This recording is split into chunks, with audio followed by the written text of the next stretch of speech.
நாம் அன்றாடம் அல்லாஹ்வுக்கு செய்கிற கடமை இருக்கிறது. அதில் மிக முக்கியமான ஒரு கடமை தொழுகை. இன்ன ஸலாத்த கானத் அலல் முஃமினீன கிதாபம் மௌகூத்தா. தொழுகை முஸ்லிம்களுக்கு கடமையாக்கப்பட்டது. நல்லா சொல்லல, நேரம் குறிக்கப்பட்டு கடமையாக்கப்பட்டிருக்கிறது. நேரம் போட்டு டைம் ஷெட்யூல் பண்ணி இந்த டைம்ல நீ தொழணும், இதுக்குள்ள நீ தொழுது முடிக்கணும் என்று இப்படி கடமையாக்கப்பட்ட இந்த தொழுகை, இந்த தொழுகையில் நாம் ஒழுங்காக நிற்கிறோமா என்பதுதான் இன்றைக்கு தலைப்பு. அல்லாஹ்வுடைய நல்லடியார்களே, ஏனென்றால் நபிகள் நாயகம் ஸல்லல்லாஹு அலைஹி வஸல்லம் உடைய பள்ளிவாசலுக்கு ஒருவர் வருகிறார். வர்றவர் நேரா வந்து தொழுகிறாரு. தொழுதா ரசூலுல்லாஹ் வர்றாரு. தொழுது முடிச்சு ஸலாம் அலைக்க யா ரசூலல்லாஹ், அல்லாஹ்வுடைய தூதர் உங்கள் மீது சலாம் உண்டாகட்டும். நபிகள் நாயகம் ஸல்லல்லாஹு அலைஹி வஸல்லம் அவரை பார்த்து வலைக்கும் சலாம் சொல்லிட்டு சொல்றாங்க, இன்னக்கலம் துஸல்லி, நீ தொழலப்பா, ஃபர்ஜி ஃபஸல்லி, போய் தொழுங்க. மறுபடி வர்றாரு தொழுந்து போட்டு, யார் சொல்ல தொழுந்துட்டேனே. இப்ப பெருமானார் அதே வார்த்தை சொல்றாங்க, லம் துஸல்லி, நீ தொழவே இல்லை, போய் தொழுந்துட்டு வான்றாங்க. ஃபர்ஜி, போய் தொழுந்துட்டு வாமா. மறுபடி தொழுந்து விட்டு வருகிறார். யார சொல்லலாம் தொழுந்துட்டேன். மூன்றாவது முறை நாயகம் ஸல்லல்லாஹு சொல்றாங்க, நீ தொழவில்லை, நீ தொழவில்லை, தொழுது விட்டு வான்னு ரசூல் ஸல்லல்லாஹு சொல்ற நேரம் அவர் தொழுதுட்டு வந்து சொல்றாரு, அதுக்கு மேல ஏலா மூணாவது தடவை மிஸ் பண்றாரு. ரசூல் தொழன்ட்டாங்க. அவர் சொல்றாரு, யா ரசூலல்லாஹ், இதற்கு மேல் எனக்கு தொழ தெரியாது யா ரசூலல்லாஹ், எனக்கு தொழ சொல்லித் தாருங்கள். பெருமானார் ஸல்லல்லாஹு அலைஹி வஸல்லம் அந்த ஹதீஸை படித்து பார்த்தால், நீ ருக்கு செய்தது பிழை, நீ சுஜூது செய்தது பிழை, நீ தக்பீர் கட்டினது பிழை, நீ என்னப்பா ஒரு ருக்குவை செய்யவில்லை, நீ இஅ்திதால்ல இருக்கலையே, நீ தஷாவுதுல நிக்கலையே, நீ இந்த மாதிரி பண்ணலை என்று பெருமானார் ஸல்லல்லாஹு அலைஹி வஸல்லம் அவர்கள் சொல்லவில்லை. என்ன சொன்னார்கள் தெரியுமா? ஒருவர் 3 முறை தொழுகிறார், 3 முறையும் பெருமானார் பிழை என்கிறார்கள். ஏன் பிழை என்கிறார் என்றால், நிதானமா ருக்கு செய்கின்றார்கள் ரசூலுல்லாஹ், நிதானமாக சஜ்தாவில் இரு, நாம் ஓதுவது என்னென்று நாம் புரிந்து ஓத வேண்டும். அல்லாஹ்வுடைய நல்லடியார்களே, இப்பொழுது நான் கேட்கிறேன், திருமறை குர்ஆனில் அல்லாஹ் தெளிவாக சொல்கிறான், ஃபவைலுல் லில் முஸல்லீன், தொழக்கூடியவர்களுக்கு கேடு உண்டாகட்டும் என்று அல்லாஹ் சொல்றான். கேடுதான்றான். எந்த தொழுகையாளி? அல்லதீன ஹும் அன் ஸலாத்திஹிம் சாஹூன், அவர்கள் தொழுகையில் பொடுபோக்கின்னு நம்ம சொல்லுவோம். சாஹூன் என்றா அதாவது தொழுகையில் மறந்த நிலைமையில் இருப்பார்கள். நேரடியாக மொழிபெயர்ப்புக்குள் போனால் பல வகையாக மொழிபெயர்க்கலாம். தொழுகையில் மறந்த நிலைமையில், பொடுபோக்கில், என்ன செய்கிறோம் என்று தெரியாமல் தொழுகை எழுப்பி விடுவார்களாம். அல்லதீனவும் யுராவுன், பிறருக்கு காண்பிக்க தொழுவார்கள். அந்த கூட்டத்தை விட்டுருங்க. அதிக மாணவர்கள் தொழுகிறார்கள், தான் என்ன ஓதினோம் என்பதை கல்பு தெரியாது, கல்புக்கு தெரியல. உடம்பு தொழுகிறதா, மனசு தொழுகிறதா? அல்லாஹ்வுடைய நல்லடியார்களே, சஹாபாக்கள் எந்த தொழுகையை தொழுதார்கள்? சஹாபாக்களுடைய தொழுகையில் கண்களில் இருந்து கண்ணீர் போனது என்று சொன்னால், அவருடைய கல்புகள் தொழ ஆரம்பித்து விட்டது. அவர்களுடைய கல்புகள் தொழுததனால் தான் இன்ன ஸலாத்த தன்ஹா அனில் ஃபஹ்ஷாஇ வல் முன்கர், தொழுகை கெட்ட மானக்கேடான காரியத்திலிருந்து தடுக்குமா. நாம் தொழுது விட்டு போனா தப்பிலிருந்து அந்த தொழுகை நம்மளை தடுக்கணுமா? இப்படி செஞ்சிராத, தொழுததானே நீ ஏன் போய் களவெடுக்கிற, நீ ஏன் போய் தப்பான வியாபாரம் பண்ற, நீ ஏன் போய் பொய்க்கு சொல்லி வியாபாரம் பண்ற, நீ ஏமாத்துற, நீ எப்படி உன் பொண்டாட்டிக்கு அடிப்ப, நீ தொழுத ஆளாச்சா? தொழுத ஒருவர் அவர் தொழுதற்கு பிறகு அந்த தொழுகை கெட்ட விஷயத்திலிருந்து அவனை பாதுகாக்கணுமா. ஒரு ஆள் உளுந்து எழும்பினால், ஓனால் லுகர் தொழுந்துட்டாண்டு சஜ்தாவில் இருந்து எழும்பினால், அவருடைய கெட்ட மானக்கேடான காரியத்திலிருந்து அந்த தொழுகை அவரை காக்கலை என்றால் அவர் நிஜமாக தொழவில்லை என்று அர்த்தம். அல்லாஹ்வுடைய நல்லடியார்களே, அல்லாஹ்வுடைய தூதர் ஸல்லல்லாஹு அலைஹி வஸல்லம் அவர்கள் அற்புதமாக அந்த தொழுகையை சொல்லித் தராங்க. எந்த அளவுக்கு கெஞ்சி அல்லாஹ்ட்ட சொல்லணும் என்று பாருங்க.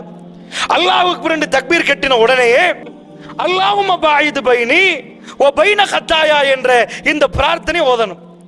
இப்ப இத்தனை வருஷ காலமாக நீங்கள் தக்பீர் கட்டி அல்லாஹ் அக்பர் என்று சொல்லி இதை ஓதுறீர்களே, என்றைக்காவது அல்லாஹ்விடம் மன்றாடி சொன்னீர்களா?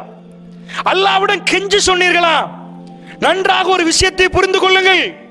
திருமறை குர்ஆனை ஓதுகிற நேரத்தில் பெருமானார் சொல்லிக் கொடுக்கிறார்கள், ஸையினுல் குர்ஆன பி அஸ்வாத்திக்கும், உங்கள் குரல்களால் குர்ஆனை அழகுபடுத்துங்கள். ஃபைன்ன ஸௌத்தல் ஹஸன யஸீதுல் குர்ஆன் ஹஸனா, அழகான குரல் யாருக்கு இருக்கிறதோ அது குர்ஆனை இன்னும் அழகுபடுத்தும் என்றார்கள் ரசூல் ஸல்லல்லாஹு அலைஹி வஸல்லம். அப்ப குர்ஆனை ஓதுற நேரம் அழகான குரலில் ஓத சொன்ன ரசூலுல்லாஹ் ராக மல்லம் யத்தகன்ன பில் குர்ஆனி ஃபலைஸ மின்னா, குர்ஆனை யார் ராகமாக ஓதவில்லையோ அவர் என்னை சார்ந்தவர்கள் என்று சொன்ன ரசூலுல்லாஹ் சில நேரத்தில் அழுகிற மாதிரி ஓதுறாங்க. ரசூல் ஓதுற நேரத்தில் அழுகிற மாதிரி ஓதுங்கன்றாங்க. ஒரு இடத்துல தபூக்க தாண்டி போறாங்க, தபூக்ல இருந்து வர்றாங்க, மக்கள் எல்லாம் அழிக்கப்பட்ட ஒரு இடத்தை தாண்டி வருகிறார்கள். வருகிற நேரம் நபிகள் நாயகம் ஸல்லல்லாஹு அலைஹி சொல்றாங்க, அல்லாஹ்வுடைய தண்டனைகள், அந்த தண்டனைகள் இறங்கிய இடத்தை கண்டால் அழுகுங்கள், அழ வரலன்னா அழுகிற மாதிரி நடிங்கன்றாங்க. நல்லா புரிஞ்சுக்கோங்க, கல்புக்கு அழ வரலையா அழுகிற ஃபீலிங்ஸ் எடுத்துருங்க, அழுகிற மாதிரி டோனை மாத்துங்க, உங்கள் கல்பு அதை அள வைக்கும், இன்னும் உங்கள் கல்புடைய இறுக்கத்தை அதை இறக்கிரும். அல்லாஹ்வுடைய நல்லடியார்களே, இதே மாதிரி ரசூல் ஸல்லல்லாஹு அலைஹி வஸல்லம் தன்னுடைய துஆக்களில் அல்லாஹ்விடம் மன்றாடி சொல்லுவார்கள், கண் கலங்கி சொல்லுவார்கள், கரம் ஏந்து சொல்லுவார்கள், சஜிதாவில் உழுந்து சொல்லுவார்கள். எல்லாருக்கும் அற்புதமான ஒரு துஆவை சொல்லி தரார்கள். அல்லாஹும்ம பாயிது பைனி, யா அல்லாஹ் என்னை தூரமாக்கி விடு யா அல்லாஹ், கமா பாத்த பைனல் மஷ்ரிகி வல் மக்ரிபி, கிழக்குக்கு மேற்குக்கு இடைப்பட்டு எவ்வளவு தூரம் இருக்கிறதோ அந்த அளவுக்கு அல்லாஹும்ம பாயிது பைனி வ பைன கத்தாயாய, என்னுடைய பாவத்துக்கும் எனக்கும் அவ்வளவு தூரத்தை உண்டாக்கிறியா அல்லாஹ். இது ஒவ்வொரு தொழுகையில ஏன் கேட்கணும்? பாவம் செய்ய மாட்டோம் நினைச்சிட்டு போவோம், கரத்தால பாவம் நடந்துடும். அப்ப அல்லாஹ்ட்ட வந்து யா அல்லாஹ் செஞ்சுட்டேன் யா அல்லாஹ், அவ்வளவு தூரமாக்கிறியா அல்லாஹ், நான் ரொம்ப பலகீனமானவன் யா அல்லாஹ், போன வாரம் நல்லா இருந்தேன் யா அல்லாஹ், இந்த வாரம் மிஸ் பண்ணிட்டேன் யா அல்லாஹ், போன மாசம் நல்லா இருந்தேன் இந்த மாசம் அப்படி இல்லை யா அல்லாஹ், நேத்து நல்லா இருந்தேன் இன்றைக்கு தப்பா பண்ணிட்டேன் யா அல்லாஹ். அதனால என்ன பண்ணணும்னா தொழுகையில ஆரம்பத்துல பாவ மன்னிப்பை எப்படி கேட்கணும் அப்படி கேட்கணும். அல்லாஹ் பாயிது பைனி அப்படி பிடிச்சா தொழுந்தாச்சா, இந்த தொழுகைத்தான் அல்லதீன உம்மன் ஸலாத்திஹிம் சாவூன், இந்த தொழுகைக்கு தான் அல்லாஹ் கேடு என்று அல்லாஹ் சொல்கிறான். மறந்த நிலைமையில் தொழுகிறான், வாயில என்ன வருகிறது என்று புரியாமல் சொல்லி தொழுகிறார்கள். இந்த தொழுகை எப்படி உங்க கல்பை அமைதிப்படுத்தும், இந்த சிக்ரி எப்படி எங்களுக்குள்ள ஒரு அற்புதமான வாழ்க்கையை கொண்டு வந்து தரும். சஹாபாக்களை மாற்றியது இந்த தொழுகை அல்லாஹ்வுடைய நல்லடியார்களே. அதனால நபிகள் நாயகம் ஸல்லல்லாஹு அலைஹி வஸல்லம் அவர்கள் சொல்லி தந்த துஆவை விளக்கம் தெரியாதவர்கள், அர்த்தம் புரியாதவர்கள் அர்த்தத்தை கேட்டு ஓதுங்க. வெறுமன வாயை மட்டும் அசைச்சிராதீங்க, கல்பையும் சேர்த்து அசையுங்கள். அந்த சஹாபாக்கள் கல்பு தான் அசைந்தது. அஷ்ஷரியா குலத்திலிருந்து ஒருவர் வருகிறார்கள், கூட்டம், யாரோ சொல்லலாம் ஜிஹாதுக்கு வர வேண்டும் யாரோ சொல்லலாம் என்கிறார்கள். ரசூல் ஸல்லல்லாஹு அலைஹி வஸல்லம் ஜிஹாதுக்கு படையை ரெடி பண்றாங்க. ஆனா அந்த நேரத்தில் பிரயாண வசதிகள் எதுவுமே இல்லாதவங்கள ஜிஹாதுக்கு கூட்டி போக மாட்டாங்க. ஏன்னா ஒட்டகம் கொடுக்கறதுக்கு வாகனம் கொடுக்கிற ரசூலுல்லாஹ்வுடைய கவர்மெண்ட்ல இல்ல. வந்தவர்கள் சொன்னார்கள், யார சொல்லலாம், நாங்கள் அஷ்ஷரியா குலம், யார சொல்லலாம், எங்களிடம் எந்த வசதியும் இல்லை, போவதற்கு எந்த வாகனமும் இல்லை, ஆனால் யார சொல்லலாம் ஜிஹாதுக்கு தயாராக நிற்கிறோம், உயிர் கொடுக்க தயாராக நிற்கிறோம், யார சொல்லலாம் எங்களை கொஞ்சம் வேற வாகனங்களில் ஏற்றி கொண்டு போங்களேன் யார சொல்லலாம், இல்லை என்றால் எங்களுக்கு வாகனங்களை தாருங்களேன் யார சொல்லலாம்னு கேட்டாங்க. பெருமானார் பார்த்து விட்டு சொன்னார்கள், இல்லை ஏத்தவே இயலாது, யாரையும் இது பண்ண இயலாது, வாகனங்கள் இல்லைன்ட்டாங்க. அவர்கள் அப்படியே நிற்கிறார்கள். அல்லாஹ்வுடைய தூதரே, எங்களை மட்டும் விட்டு விட்டு போயிடாது, எங்களுக்கு ஆசையாக இருக்கிறது இந்த இபாதத்தை செய்வதற்கு. ஜிஹாது களத்தில் இருந்து கொண்டு ஜிஹாதுக்கு போகணுமாம், விட்டுட்டு போனா தப்பினோ ஓடினோன்னு போயிருவாங்க. அவர்கள் அப்படி சொல்லல. பெருமானார் ஏலாவேன்ட்டாங்க, இதுக்கு மேல எப்படிப்பா கூட்டி போறது, எந்த வாகனம் இல்லாம பல மைல்கள் நீங்க நடப்பீங்களா, நடக்க இயலாது, இல்லாமல் கொண்டு போக முடியாதுன்ட்டாங்க. அபூ மூஸா அஷ்அரி ரலியல்லாஹு அன்ஹு அவர்கள் ரசூலுல்லாஹ்வுக்கு ரொம்ப நெருக்கமானவர்கள். என்ன பண்ணார்கள் தெரியுமா, அந்த குலத்தினர்கள் அவருடைய அபூ மூஸா என்று சொல்லக்கூடிய ரசூலுல்லாஹ்வோட ரொம்ப நெருக்கம், இவரை வச்சு பேசி பார்ப்போம்னு அனுப்புறாங்க. அவர் வந்து சொல்கிறார், யாரோ சொல்லலாம், எங்களுடைய கூட்டம், என்னுடைய குலம், அவரிடம் எந்த வாய்ப்பு வசதியும் இல்லை யார சொல்லலாம், வறுமையானவர்கள் யார சொல்லலாம், அல்லாஹ்வுடைய பாதையில் உயிர் கொடுக்க வேண்டும் என்று துடிக்கிறார்கள் யார சொல்லலாம், அவர்களை கொஞ்சம் எடுத்து போங்களேன் யார சொல்லலாம், இந்த ஜிஹாது களத்தில் சேர்த்துக் கொள்வோமே யார சொல்லலாம். பெருமானார் சொல்லிட்டார்கள், அபூ மூஸா, நான் 7 என்றால் கூட்டி போவேனா, இல்லை அபூ மூஸா, ஏனாது அபூ மூஸா, எந்த வாகன வசதியும் இல்லை அபூ மூஸா என்று சொல்லிவிட்டார்கள். அல்லாஹ் திருமறை குர்ஆனில் வஹி அறிவிக்கிறான், அந்த கூட்டம் அப்படியே நின்று கொண்டு கண்ணால் ஓடிக்கொண்டிருக்கிறது. தேம்பி தேம்பி தேம்பி அழுகிறார்கள். எங்களுக்கு அந்த வாய்ப்பு இல்லையா? எங்களுக்கு அந்த வாய்ப்பு இல்லையா? சூரா மாயிதாவில் அல்லாஹ் இந்த வசனத்தை அறிவிக்கிறான். அவர்கள் உண்மையை புரிந்ததனால், சத்தியத்தை தெரிந்ததனால் அவர்கள் அழுகிற, அவருடைய கண்களில் இருந்து கண்ணீர் வடிகிறது. அவர்கள் மீது எந்த குற்றமும் இல்லை. இந்த ஜிஹாது களத்தில் அவர்களுக்கு கலந்து கொள்ள முடியவில்லை என்பதற்காக அவர்கள் மீது எந்த குற்றத்தையும் நான் எழுத மாட்டேன் என்று அல்லாஹ் ரப்பல் ஆலமீன் திருமறை குர்ஆனில் அல்லாஹ் பதிவாக்குறான். அல்லாஹ்வுடைய நல்லடியார்களே, கல்புகள் எந்த அளவுக்கு அசைந்திருந்தால், ஜிஹாது போர்க்களத்தில் நான் என்னை ரசூல் ஸல்லல்லாஹு அலைஹி வஸல்லம் கூப்பிட்டு போகாமல் இருந்தால் அது பாவம். வந்து போவதற்கு வசதி இல்லை என்று சொன்னால், அல்லாஹ்வுடைய பாதையில் உயிர் கொடுத்தால் அல்லாஹ் என்னை கண்ணியப்படுத்துவானே, அல்லாஹ் என்னை அரவணைத்துக் கொள்வானே, அன்பாக என்னை பார்ப்பானே. இதற்காக வேண்டி அந்த சகோதரர்கள் அழுதார்கள் என்றால் அவர்களுடைய தொழுகை அவர்களை மாற்றி இருந்தது அல்லாஹ்வுடைய நல்லடியார்களே. அதனால் தான் சொல்கிறேன், தொழுகையில் ஓதுகிற நேரம் என்ன ஓதினோம் என்று மறந்து ஓதினால் அப்படி எத்தனை தொழுகைகள் தொழுதோம் என்பதை ஜும்மாவுக்கு பரவாவது யோசித்து பாருங்கள். நாம் ஓதினது நமக்கு புரிந்ததா? நபிகள் நாயகம் ஸல்லல்லாஹு அலைஹி வஸல்லம் அவர்களுக்கு அல்லாஹ் கொடுத்த உம்முல் கிதாப், இந்த வேதத்தின் தாய் என்று சொல்லப்படுகிற சூரத்துல் ஃபாத்திஹா, அல்லாஹு அக்பர் என்று தக்பீர் கட்டியதுக்கு பிறகு அவுஸு பிஸ்மி சொல்லி அல்ஹம்துலில்லாஹி ரப்பில் ஆலமீன். அல்லாஹ்வுடைய நல்லடியார்களே, அல்லாஹ்வுடைய நல்லடியார்களே, அல்ஹம்து சொல்லுகிற நேரம் அல்லாஹ்வுக்கே எல்லா புகழும், அகில உலகத்தை படைத்து பரிபாலிக்கக்கூடிய அல்லாஹ்வுக்கே எல்லா புகழும். இந்த கல்பு புகழை புகழாக சொன்னதா அல்லாஹ்வுடைய நல்லடியார்களே? நாயகம் ஸல்லல்லாஹு அலைஹி வஸல்லம் அவர்கள் சொன்னார்கள். தஃப்சீர் இப்னு கஸீரில் அழகாக இந்த ஹதீஸ் பதிவாகிறது. ஒருவர் அல்ஹம்து என்று சூரத்துல் ஃபாத்திஹாவை தொழுகையில் ஓதுகிற நேரம், அல்ஹம்து என்று சொல்லுகிற நேரம், அல்லாஹ் ரப்புல் ஆலமீனை புகழுகிற நேரம், பக்கத்துள்ள மலக்குமார்களிடம் சொல்லுவானாம், அல்லாஹ் என் அடியான் என்னை புகழ வேண்டிய விதத்தில் புகழ்ந்து விட்டான் என்று அல்லாஹ் சந்தோஷப்படுவானாம். அல்லாஹ்வுடைய நல்லடியார்களே, புகழ வேண்டிய விதத்தில் புகழ்வது என்பது வாயாலா கல்பாலா? சிந்தித்து பாருங்கள். அல்ஹம்து என்று சொல்லுகிற நேரம் நமக்கு என்ன ஞாபகம் எல்லாம் வந்தது?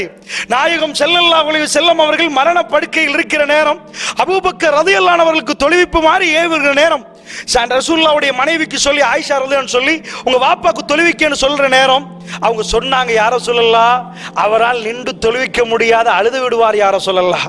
அவர்கள் ஒவ்வொரு வார்த்தையும் புரிந்து ஓதினார்கள். அல்லாஹ்வுடைய நல்லடியார்களே, புரியாமல் ஓதுவது என்பது என்ன? ஏடு சுமக்கும் கழுதை என்று திருமறை குர்ஆன் சொல்லுதே. யாரை சொல்லுது? நிறைய ஏடுகளை சுமக்கக்கூடிய ஒரு கழுதை. அந்த கழுதைக்கு தனக்கு மேல் என்ன இருக்கிறது என்று தெரியாது.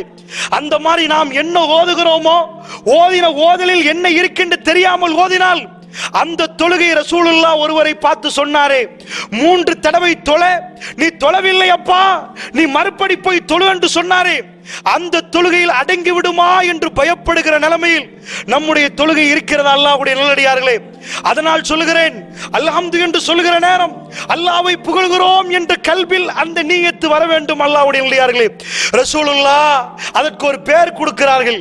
என்ன பெயர் தெரியுமா? இஹ்சான். எல்லாரும் ஆபிதுகள், இபாதத்து செய்யக்கூடியவர்கள், அல்லாஹ்வை தொழக்கூடியவர்கள், நோன்பு பிடிக்கக்கூடியவர்கள் ஆபிதுகள், அல்லாஹ்வை வணங்கக்கூடியவர்கள் அடிமைகள். ரசூலுல்லாஹி ஸல்லல்லாஹு அலைஹி வஸல்லம் இன்னொருவரை பிரிக்கிறார்கள். இஹ்சான். யார் முஹ்சின் தெரியுமா? அழகாக இபாதத்து செய்வார். எப்படி செய்வாராம்? நீ அல்லாஹ்வை பார்க்காவிட்டாலும் அல்லாஹ் உன்னை பார்க்கிறான். நினைப்போடு தொழுகையில் ஈடுபடுகிறானே அவருக்கு பேர் முஹ்சின். அல்லாஹ் என்னை பார்க்கிறான் என்று எத்தனை காலம், 20 ஆண்டுகள், 40 ஆண்டுகள், 60 ஆண்டுகள் தொழுதவர்கள், அல்லாஹ் என்னை பார்க்கிறான், அல்லாஹ் என்னை இப்பொழுது புகழ்கிறான், அல்லாஹ்வுடைய புகழ்ச்சியை சொல்கிறேன், அல்லாஹ் என்னோடு இரக்கமாக நடக்கிறான். எத்தனை பேருக்கு அந்த உணர்வு வந்திருக்கிறது? அல்லாஹ்வுடைய அல்லாஹ்வுடைய நல்லடியார்களை சிந்திச்சு பாருங்க. அல்ஹம்து என்ற வார்த்தை என்பது அது எங்களுடைய முழு வாழ்க்கையிலும் எந்த நிமிஷத்திலையும் மறக்க இயலாத ஒரு வார்த்தை. சகோதரர்களே, விமானங்கள் பறக்கிறது, கப்பல்கள் போகிறது, ஆழ்கடலில் 8 கிலோமீட்டர் தூரத்தில் உள்ள ஒரு மீனை கிட்டா ஜூம் பண்ணி அது என்ன மீன் என்று பார்க்கிற அளவுக்கு வாட்டர் ப்ரூஃப் கேமராக்கள் கண்டுபிடிக்கப்பட்டிருக்கிறது. வானத்தில் என்ன பறக்கிறது, எவ்வளவு தூரத்தில் பறந்தாலும் கண் கெட்டுற தூரத்தில் அதை வைத்து பார்க்கக்கூடிய கருவிகள் எல்லாம் கண்டுபிடித்திருக்கிறார்கள். இவ்வளவெல்லாம் கண்டுபிடித்த மனிதனுக்கு எதை கண்டுபிடிக்க தெரியாது தெரியுமா? என்னுடைய கையிலிருந்து ஒரு இரத்த துளியை எடுத்து இந்த இரத்த துளியை உலகத்துள்ள எல்லா விஞ்ஞானி கையிலையும் கொடுத்து இதை மாதிரி ஒரு இரத்த துளியை கொண்டு வந்து தாண்டு சொன்னால் விமானங்களில் பறக்கிறார்கள், 30,000 அடி மேல பறக்கிறது, பல மணித்தியாலங்கள் பறக்கிறார்கள், சந்திர மண்டலத்துக்கு போய் வருகிறார்கள், எல்லா கட்டிடங்களும் கட்டுகிறார்கள், உலகத்தில் அற்புதமான கோபுரங்கள் எல்லாம் கட்டுகிறார்கள், மிக பெரும் மாளிகை போன்ற கப்பல்கள் கடல்களில் பறந்து போகிறது. இப்படி எல்லாம் இருக்க எல்லாருடைய உடம்பிலும் உள்ள இந்த இரத்தத்தை செய்வதற்கு நான் பேசுகிற இந்த நிமிடம் வரைக்கும் எந்த விஞ்ஞானியாலும் முடியாது. அல்லாஹ்வுடைய நல்லடியார்களே, எந்த விஞ்ஞானியாலும் முடியாது. எத்தனையோ சோப் இரத்த கலர்ல வேண்டிய மாதிரி கெமிக்கலை போட்டு மிக்ஸ் பண்ணுவார்கள். ஆனால் இந்த உலகத்தில் ஒவ்வொரு அற்புதமான ஆய்வுகளும் ஜெனீவாக்கு அடியில, ஜெனீவா என்று ஒரு நகரம், அதுக்கு அடியில 26 சதுரப்பரப்பு கிலோமீட்டருக்கு பூமிக்கு அடியில் ஒரு மிக பிரம்மாண்டமான ஒரு லேபரேட்டரி இருக்கிறது, மிக பெரும் ஆய்வு கூடம் இருக்கிறது. சதுரப்பரப்பு கிலோமீட்டர் 26, அதோடைய அவ்வளவு பெரியது. அதுக்குள் எல்லா வகையான ஆய்வுகளும் நடத்துகிறார்கள். உலகத்தில் மேற்பரப்பில் செய்தால் பயங்கரமாக உலகத்துக்கு எதெல்லாம் கேடு விளைவிக்குமோ அந்த ஆய்வுகள் எல்லாம் ஜெனீவாவுக்கு அடியில் இருந்து கொண்டு விஞ்ஞானிகள் செய்கிறார்கள். ஆனால் அல்லாஹ்வுடைய நல்லடியார்களே, பேசுகிற இந்த நிமிடம் வரைக்கும் இந்த ஊரிலேயோ அமெரிக்காவிலேயோ ஒருவருடைய கிட்னி போனால் டாக்டர் போய் ஹாஸ்பிட்டலில் இருந்து ஒரு கிட்னியை கொண்டு வந்து போட மாட்டார். யாராவது ஒரு மனிதரிடம் கிட்னி கொடுப்பாராக இருந்தால் அந்த கிட்னியை கலட்டி வாப்பா, நான் உனக்கு பூட்டி தருகிறேன் டாக்டர் சொல்லுவார். ரத்தம் போதாதா, ரத்தம் போய்விட்டதா, இதற்கு பக்கத்தில் எல்லாருக்கும் அல்லாஹ் ரத்தத்தை கூட வைத்திருக்கிறான். கொடுத்து பிளட் பேங்க், ரத்த வங்கிகளை, குருதி வங்கிகளை சேர்த்து வைத்திருப்பார்கள். உன்னுடைய ரத்தம் என்னப்பா, ஏ பாசிட்டிவா, பி பாசிட்டிவா, ஏ பியா, ஓவா கேட்டு எடுத்து தருவார்கள். நீங்கள் வருகிற வாகனத்தில் ஏதாவது ஒரு பார்ட்ஸ் தேவையா, அந்த கம்பெனிக்கு போனால் பார்ட்ஸை தந்து விடுவார்கள். இந்த உலகத்தில் வேண்டி இந்த ஃபேனுக்கு பார்ட்ஸ் வேணுமா, தந்து விடுவார்கள். இந்த மைக் உடைந்து விட்டதா, அதற்குரிய பார்ட்ஸை எடுத்து விடலாம். அல்லாஹ்வுடைய நல்லடியார்களே, ஆச்சரியமாக இருக்கிறது இந்த உலகத்திலே உங்களுடைய பிள்ளைகள் படிக்கிற படிப்பில் உள்ள சிலபஸை பார்க்கிற நேரம் ஆச்சரியம். சாதாரணமாக படித்து கொடுக்கிற நேரம் இந்த ஃபேன், அதை கண்டுபிடித்தவன் யார் என்று விலாவரியாக படித்துக் கொடுப்பார்கள். யார் டிவியை கண்டுபிடித்தா பிள்ளைகள் அடிக்கடி சொல்லுவார்கள் ஜான் லொகிபேர்ட். யார் ரேடியோவை கண்டுபிடித்தா மார்க்கோனி. யார் டெலிபோனை கண்டுபிடித்தா அலெக்சாண்டர் கிராம்பெல். யார் அமெரிக்காவை கண்டுபிடித்தா கொலம்பஸ். இப்படியெல்லாம் அமெரிக்கா என்பது உங்க தம்ப பண்ணியை கண்டுபிடித்தது யார் என்று கேட்டால் நகைச்சுவையாக இருக்கும். அது கண்டுபிடிக்கிற விஷயம் அல்ல. அமெரிக்கான பூமிக்கடியில் இருந்து இழுத்து மேற்பரப்பில் கொண்டு வந்து வைத்தார்களா, அதற்கே அமெரிக்காவை கண்டுபிடித்தது கொலம்பஸாம். பாட புத்தகத்தில் எதை படித்து கொடுத்தாலும் இதை கண்டுபிடித்தவர், இந்த கம்பெனிக்கு யார் ஓனர், விண்டோஸை அறிமுகப்படுத்தியவர் பில் கேட்ஸ். இப்படி எல்லாத்தையும் சொல்லிக் கொடுத்தார்களே, இந்த கண்ணை கண்டுபிடித்தவரை பத்தி யாராவது பேசினார்களா? இந்த கிட்னியை கண்டுபிடித்தவரை பத்தி யாராவது பேசினார்களா? இந்த உலகத்தில் விஞ்ஞான ஆய்வு கூடத்தில் அல்ஹம்து அல்ஹம்து அல்ஹம்து என்று மனிதர்கள் தனக்கு தெரியாத ஒரு ரகசியத்தை பார்த்து கொண்டு கண்ணீர் வடித்துக் கொண்டு எல்லாரிடம் இருக்கிறது, ஆனால் யாருக்கும் செய்ய முடியாது. ஆச்சரியமாக இல்லையா? இந்த இரத்தம் எல்லாருக்கும் இருக்கிறது. இந்த உலகத்தில் இதுவரைக்கும் எந்த அதிபருக்கும் எந்த ஜனாதிபதிக்கும் இந்த இரத்தத்தை செய்து கொடுத்த விஞ்ஞானி யாருமே இல்லை. இன்னொருவருடைய இரத்தத்தை எடுத்து கொடுக்கலாமே தவிர செய்ய முடியாது என்றால் யோசித்து பாருங்கள். அல்லாஹ் எப்படி நம்மளை படைத்திருக்கிறான். வானத்தை பார்த்து, பறக்கிற விமானத்தை பார்த்து ஆச்சரியமாக பார்த்து, மனிதனுக்கு இப்படி மூளையாண்டு ஆச்சரியப்பட்டீர்களே. நீங்கள் வீட்டில் இருந்து கொண்டு ஏர் கண்டிஷனை பார்த்து இப்படி ஒரு கூதல் எப்படி எல்லாம் கண்டுபிடித்தான் ஆச்சரியப்பட்டீர்களே. இந்த இரத்தத்தை பார்த்து யாராவது ஆச்சரியப்பட்டது உண்டா? வஃபி அன்ஃபுசிக்கும் அஃபலா துப்சிரூன். உனக்குள் வைத்திருக்கிறேன், சிந்தித்தியான் அல்லாஹ் கேட்கிறான். அல்லாஹ்வுடைய நல்லடியார்களே, தொழுகையில வந்து அல்ஹம்துலில்லாஹி ரப்பில் ஆலமீன், இறைவா உனக்கே எல்லா புகழும், நீ சகல புகழுக்குரியவன் இறைவா என்று எத்தனை பேர் உணர்ந்து கல்பால் சொல்லி நன்றி கடன் பட்டிருக்கிறேன், நன்றியுடன் ஓட நிற்கிறேன், உன்னை மறக்க முடியாது, உன்னிடமிருந்து பிரிந்து வாழ முடியாது இறைவா, உன்னோடு தான் வாழ வேண்டும் என்று எத்தனை கல்புகள் ஏங்கி தவித்து அல்லாஹ்விடம் சரணாகதி அறிந்து ஆபித் ஆபுத் ஆபுத் என்று சொல்லி ஒத்துக்கொண்டவர்கள் எத்தனை பேர் அல்லாஹ்வுடைய நல்லடியார்களே. இந்த தொழுகை தான் சஹாபாக்கள் தொழுத தொழுகை. அவருடைய கல்புகள் எல்லாம் கரைந்தது, அவருடைய கண்கள் எல்லாம் கலங்கியது. அல்லாஹ் ஹம்து சொன்னார்கள். அர் ரஹ்மானிர் ரஹீம், ஒரு அடியான் ரஹ்மானிர் ரஹீம் என்று சொல்லுகிற நேரம் அளவற்ற அருளாளன் நிகரே இல்லாத பேரன்பு மிக்கவன் அல்லாஹ் ரப்புல் ஆலமீன் மலக்குமார்கள்ட்ட சொல்றானாம், என்னடியான் என்னை போற்ற வேண்டிய விதத்தில் போற்றிவிட்டால் அல்லாஹு அக்பர். அடியான் சொல்லுகிற நேரம் அல்லாஹ் அந்த அடியானை பார்த்து சொல்லுவானாம், என் அடியான் என்னை போற்ற வேண்டிய விதத்தில் போற்றிருக்கிறான். அல்லாஹ்வுடைய நல்லடியார்கள் உணர்ந்தோமா? இறைவன் சந்தோஷப்படுகிறான், என் ரஹ்மான் சந்தோஷப்படுகிறான். நிதானமாக தொழ வேண்டும் அல்லாஹ்வுடைய நல்லடியார்களே, நிதானம் தவறக்கூடாது தொழுகையிலே. ஷைத்தான் அடிக்கொரு முறை தொழுகையில் திருடரை பற்றி ரசூலுல்லாஹ் சொன்னார்கள். தொழுகை கொத்துவது போன்று, கோழி கொத்துவதை போன்று தொழுகையில் திருடுவன் விழுந்து எழும்புவான் என்றார்கள். சுப்ஹானல்லாஹ். இன்றைக்கு எத்தனை பேருக்கு என்ன தொழுவது என்று தெரியாமல் தொழுகிறார்கள். சகோதரர்களை, தொழாதவர்களுக்கு தனியான தண்டனை அல்லாஹ் அறிவித்திருக்கிறான் திருமறை குர்ஆனில். அதை பற்றி நான் பேச வேண்டிய தேவையில்லை. ஆனால் தொழுபவர்களுக்கு இந்த தண்டனை உண்டு. அல்லாஹ்வுடைய தொழுது கொண்டு மறந்திருப்பார்கள், தொழுவதை மறந்து விடுவார்கள், அவர்களுக்கு தான் அந்த தண்டனை. இப்படியே மாலிக் யௌமித்தீன், நியாய தீர்ப்பு நாளில் அதிபதி என்று சொல்லுகிற நேரம் அல்லாஹ்வுடைய நல்லடியார்களே, அந்த மறுமை நாள் ஞாபகம் வர வேண்டும். இய்யாக நஅபுது வ இய்யாக நஸ்தஈன். இப்பொழுது போய் இன்றைக்கு நேரம் கிடைத்தால் சிந்தித்து பாருங்கள் இந்த ஒரே ஒரு வார்த்தை, இய்யாக நஅபுது, உன்னை வணங்குகிறேன், வ இய்யாக நஸ்தஈன், உன்னிடமே உதவி தேடுகிறேன். அல்லாஹ்வுடைய நல்லடியார்களே, உங்கள் குழந்தை துடிக்க துடிக்க அழுது கொண்டிருக்கிற நேரம், ஆஸ்பத்திரிக்கு கொண்டு போகிற நேரம், இறைவா அல்லாஹ்வே என் பிள்ளையை பாதுகாத்து விடு, என் பிள்ளையுடைய நோயை இல்லாமல் ஆக்கிறேன் என்று கையேந்தினீர்களே, அல்லாஹ்வை விட்டு பிரிந்து உங்களால் வாழ முடியுமா? உங்கள் மனைவி ஆஸ்பத்திரியை கொண்டு போய் டாக்டர் கிட்னி ஃபெயிலியர் என்று அழுகிற நேரம், சொல்லுகிற நேரம், தேம்பி தேம்பி அழுதி போய் உலகத்தில் எங்கேயாவது கிட்னி கிடைக்குமாண்டு தேடக்கூடிய கணவர்மார்கள் இருந்தால் சிந்தித்து பாருங்கள், எப்படி அல்லாஹ்வுடைய உதவியை நீங்கள் தேடியிருப்பீர்கள் என்று. அல்லாஹ்வுடைய உதவியோடு தான் காலையில் போய் யா அல்லாஹ் வியாபாரத்தை எங்களுக்கு அலாலாக பரக்கத்தாக செய்து தந்துவிடு யா அல்லாஹ் என்று கேட்டீர்கள். நனையாபுரத்திலிருந்து அல்லாஹ் வாடிக்கையாளர்களை உங்கள் பக்கத்திலே திருப்பி அனுப்பினான், உங்கள் பக்கத்திலே அனுப்பி வைத்தான். அல்லாஹ்வை விட்டும் பிரியவே முடியாது. ஒப்புக்கொள்கிறோம், இய்யாக நஅபுது, உன்னை வணங்குகிறோம் இறைவா, வ இய்யாக நஸ்தஈன், உன்னிடம் உதவி தேடுகிறோம், உன் உதவி இல்லாமல் ஒரு எட்டை கூட எடுத்து வைக்க முடியாது இறைவா. புரிந்து சொன்னோமா அல்லாஹ்வுடைய நல்லடியார்களே? அல்லாஹ்வுடைய நல்லடியார்களே, இப்படியே சூரத்துல் ஃபாத்திஹாவை புரிந்து ஓதாமல் எத்தனை சகோதரர்கள் தொழுதிருப்பீர்கள். இந்த தொழுகை நிச்சயமாக கல்புக்கு அமைதி தராது. ஒரு தடவை புரிந்து தொழுது பாருங்கள்.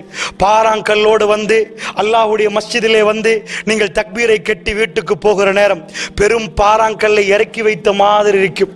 இன்றைக்கு தொழுவது என்பது பாறாங்கல்லை தலையில் தூக்கி வைப்பது போன்று தொழ வேண்டுமே, அந்த அளவுக்கு மாறிவிட்டார்கள் அல்லாஹ்வுடைய நல்லடியார்களே.